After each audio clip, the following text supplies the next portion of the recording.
One of my all-time favorite flowering trees is the Delonix regia.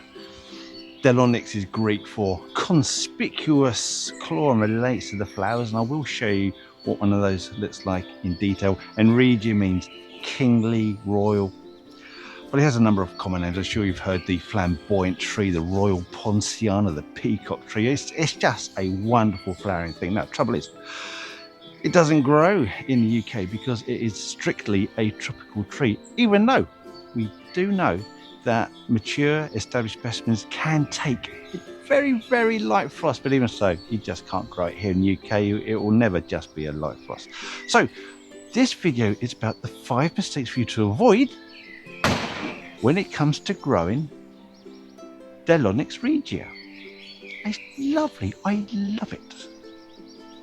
So in order to do this plant justice, we need to do two things. We need to go to a part of the world where this plant will happily grow, and secondly, we need to go when it is in flower. So let's get on a plane.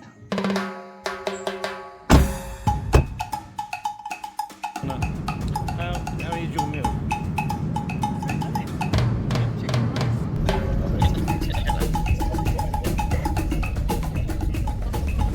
So, true to our word, we have arrived on the Canarian island of Tenerife, and as you can see, there is an abundance of flowering flamboyant trees. Now, this plant is a native to Madagascar, where in its native habitat, these can grow up to 10 meters tall. However, as you see around the island of Tenerife, you're looking at somewhere between 4 meters, possibly 5 meters for the tallest specimens.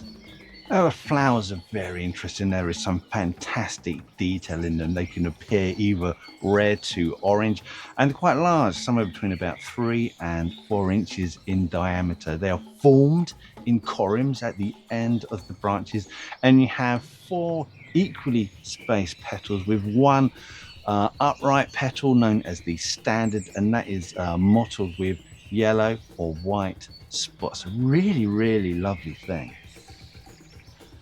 So on to our first mistake. Now, these are brightly coloured trees, and you might be thinking that would be ideal to put in that rather dark, gloomy area to try and brighten it up. But no, these trees need to be kept in as much sun as you can possibly provide.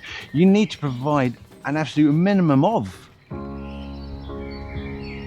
6 hours of direct sunshine. Our kid. Thank you very much, Liam. No, I will never work out which one is which.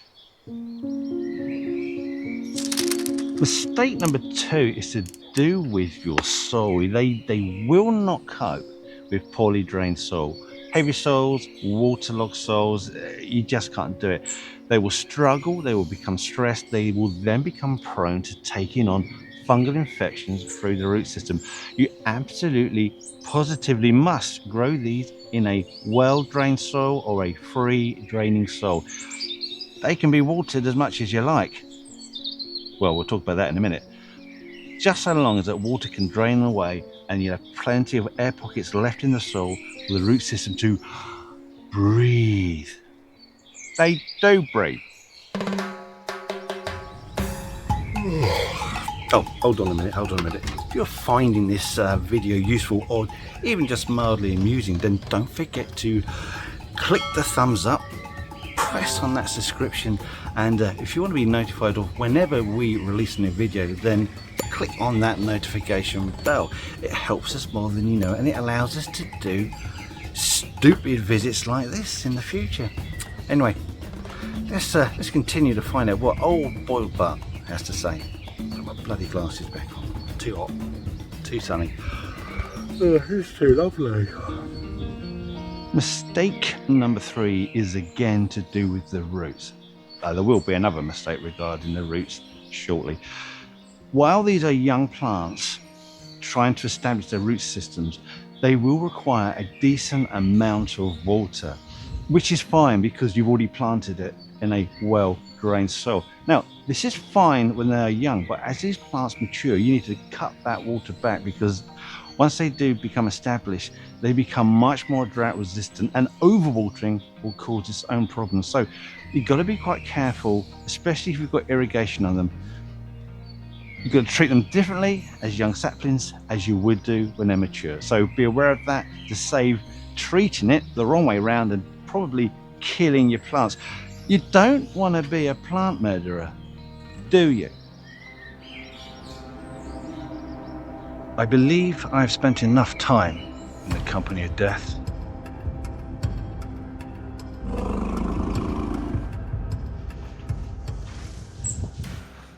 Mistake number 4, we're back to the roots again, but I promise this is the last time, is planting it too near to infrastructure.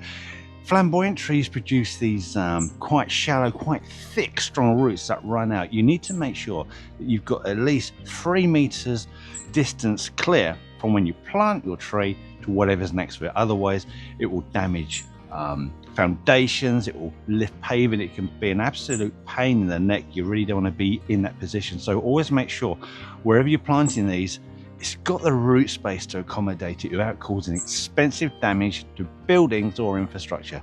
That is an important one. Did I mention that they produce these really amazing seed pods, bean-like seed pods, which isn't surprising because they are from the Fabaceae family, which is where all your beans come from. But look at that. That is approximately 2 foot long, which is about as big as they get. And if you listen, it rattles. Yeah, a bit childish, doesn't matter. Mistake number 5 is to do with pruning. They don't like to be pruned.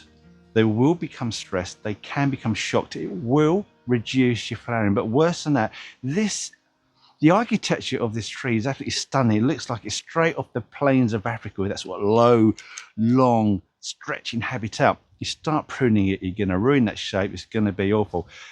The only times you would prune these would be to remove dead, diseased, dying, or crossing branches that can open wounds and cause infections to take in. So there you have it, mistake number 5. Now, there are other problems that you can have with it.